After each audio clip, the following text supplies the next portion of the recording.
মধ্যপ্রাচ্যের দেশ সৌদি আরবত দাম্মাম এবং আল জুবাইল উদ্নাজি হৃদরোগে আক্রান্ত হয়ে চট্টগ্রামের 2 সৌদি প্রবাসীর মৃত্যু হয়।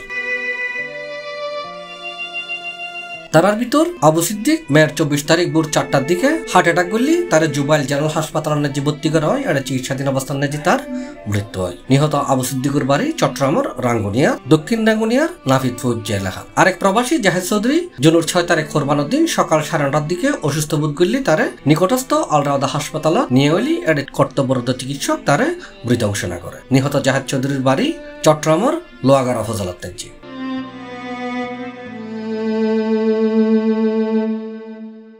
নিহত 2 প্রবাসীর জানাজা গত 18 জুন বুধবার দাম্মাম মেডিকেল সেন্টারত অনুষ্ঠিত হয়। এতে চট্টগ্রামের প্রবাসীল সহ প্রবাসী বাংলাদেশীয় জানাজাত অংশগ্রহণ করে। জানাজা শেষে 2 প্রবাসীর মৃতদেহ বাংলাদেশত পাঠাই দিবার ব্যবস্থা করা হয়।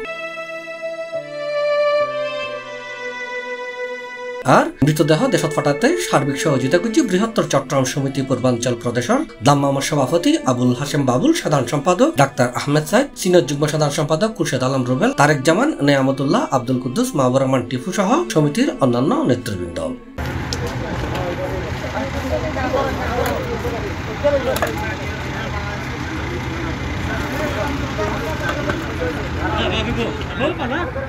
জুনের 19 তারিখ বৃহস্পতিবার নিহত 2 প্রবাসীর নিজ নিজ গ্রাম নাজি তারার জানাজা শেষে দাফন সম্পন্ন হয়।